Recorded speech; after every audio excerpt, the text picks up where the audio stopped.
This is the latest lamp that I have made with the pine cone top, Bolivian Rosewood, and orange sage base. Here's the bin of pine cones that I've had for quite a while. They're very dry and very open, as you can see, and they still have their little sharp edges. And this one looks like a whitewash paint of some kind, and here's a gold one. I'm not sure what I'll do with these. I may put them in a casting and mill them in a pen or something like that, or a top for a jar or something. Here is this hood that I bought for a lamp a while ago, and I decided to finally make that lamp. So what I did was I painted it with a bronze paint on the sides and then a little silver here, and just did a few more things. And now I'm putting on all of these pine cone leaves. I don't know what they're called, leaves. I call them leaves. They're probably not leaves.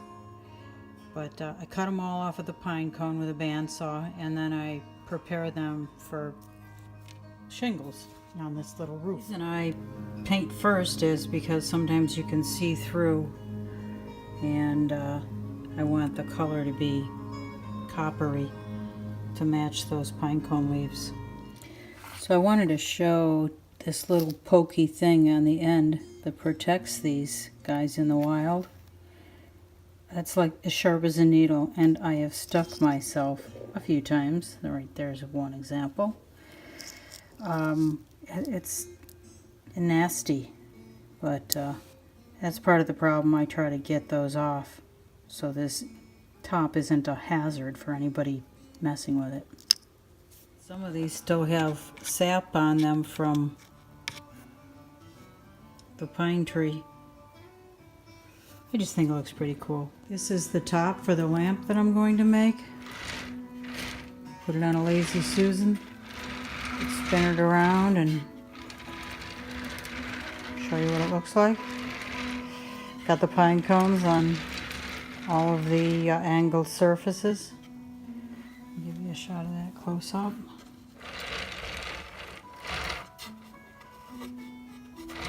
Maybe pick those pieces there that have the extension on them. Kind of looks Austrian, like a chalet. Those curl up right there into that back side, and these merge together at the top. You can see that. So today I am here to cut the length pieces for the box part of my lamp. I don't know if I'm explaining that right, but I have this piece of coco bolo here, and it has a slight twist to it. I don't know if you can see that.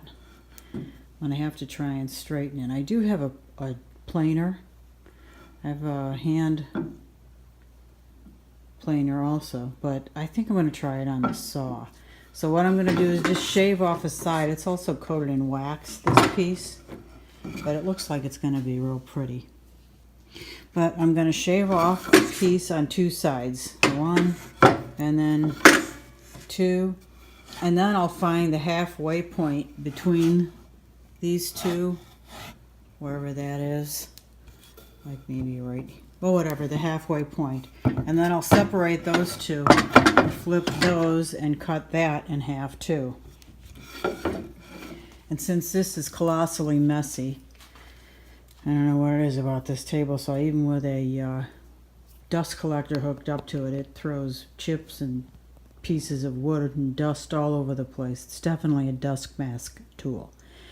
Anyway, after I get those cut, if I need to run them through the drum sander or the planer to make sure that they are dead on square, that's what I will do. And I'll probably not have the lamp this long. To give you an idea of how dusty this particular job is, it set off my fire alarm. So it's kind of nasty, not to mention loud. So I took all of these four pieces and ran them through my drum sander, and I flipped each one and then ran the next side together so they'd all be the same height and smoothness. When that was finished, I hand sanded each edge to cut down the sharp edges. Now I have to decide the size of the box, and that's going to be dependent on the hood and how that fits on this box. Here are a few selections of swirly glass that I've had in my studio for quite a while, and I'm trying to decide what will look best with that pine cone leaf top. And I'm thinking maybe that one right there, yeah. And I have two of those pieces, and although you find out that I pretty much destroyed them because cutting glass is really difficult, but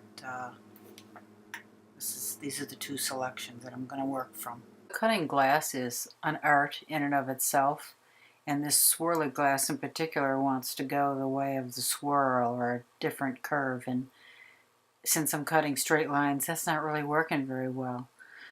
I think in the future I will do resin pours and make it look like swirly glass or whatever I want, like I did in this lamp. I also added wood to make it have a landscape feel. I used blue pearlax, white pearlax in resin, and it looks like clouds, and I think this was a much safer and much easier way to go. So what I decided to do to make this top fit is build a frame to go around here, and it will slide onto this so it sits down about a half an inch or so past this, and the lamp itself that I'm going to make out of these 4 pieces of cocobolo will fit in the inside of this and in the inside of this frame, and that will hold it all into place. So this is a ambrosia maple, but this will hang, attach here and hang over. This is about an inch, so it's going to attach by a half inch and a half inch, and then hang over a half an inch. So that'll be enough for the frame of the cocobolo and glass to sit inside of this. So this is gluing up right now. I cut all the pieces to shape, and the glass will go inside here. And I had to make sure that this channel that I put down the pieces would take the glass, and it does. It'll eventually fit in those slots. And I haven't cut it, that's it over there. But that should look real pretty. I have to make an extension onto it, so I'm not sure which glass I'm going to use. I've been thinking about this to go on the top, and it'll be a copper strip here, but I'm not sure about that. These slots that are in all of these pieces of wood now, they're going to, well, they're 3/16 of an inch thick, so I'm going to cut my glass 1/8 of an inch over. So there's some wiggle room in there, and it's not so tight that I could potentially break it, which I don't want to do. So I'm about to measure this up and make some cuts on the glass. So there's the first cut piece that I tested, and it fits nicely in the framework. And this will go at the end here. So there is a little tiny bit of movement, so that's nice. So I made all my cuts 4 1/4 inches wide, 4 1/8 inches wide, and then I realized that the one side was shorter, so I had to recut. And when I went to recut, everything broke. So the glass shatters and it's hard to cut. So I had to redo it, and I redid it into this style glass, which is beautiful also. And I continue to keep these at the top. I was able to cut these down without breaking these, and then I put them together using this copper. It's meant for stained glass, and it has a real strong tape on the other side, and I like the coppers, so I don't solder them or anything. I just leave it that way. So this is going to be the top, and then this will be the bottom part of the lamp, and these two wider rather pieces are all glued up. That piece goes with these other guys for the short, more narrow side.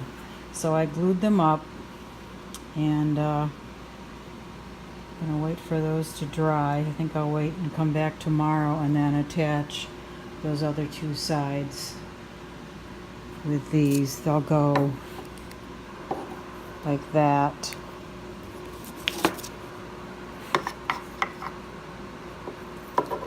Like that. actually the fatter side. So I want to be able to see the wood, so I left this side a little thicker than this side. So when the glass goes in there, you'll see more of that. So I did that on purpose for the outside. And that one goes in like that. And this one goes in like that. Obviously I'll move the tape. And then this piece over here will go on top, but I'll put the glass all in first. So I might be able to glue those pieces in today, and this way. Oh, I just realized that I did not put grooves in this side. I only put them in one side. Guess I wasn't thinking about that. I was supposed to put a groove in here, so I'm not sure this is going to work now. I'll have to check that out. I'm not going to be able to glue these in today because I have to take these over to the saw tomorrow and cut grooves in these. Just this side though, for the glass to drop into. And I'll have to do it on that one too, on this piece too.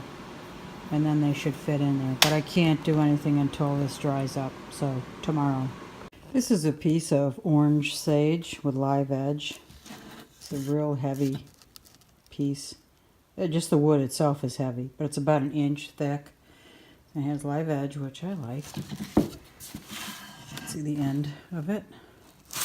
I drilled some holes in here that I'm going to put little feet on.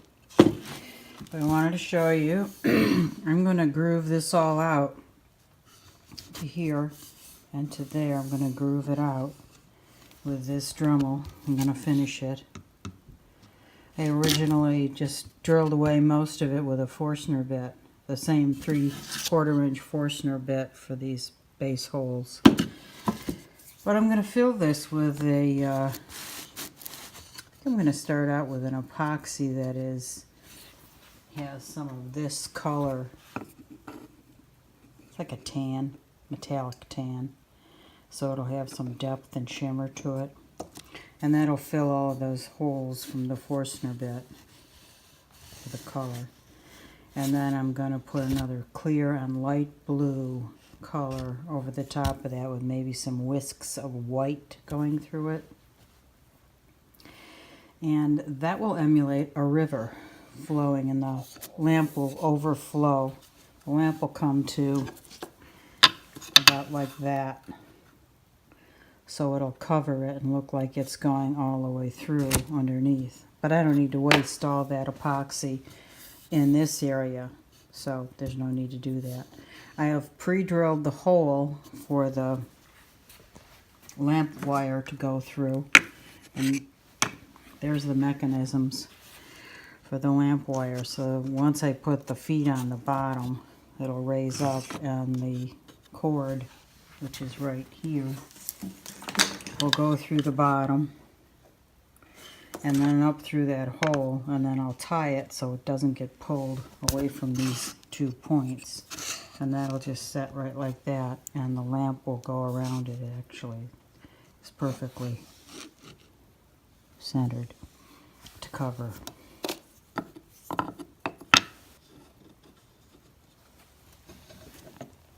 So it won't show. And then the lamp will be back here and here. This lamp is meant to emulate a spring house, which was a way in the 1700s, probably even 1800s, to keep your food cool. A spring would trickle down underneath this building, and it's the coolness of the water in the spring would keep whatever was in the little house cold.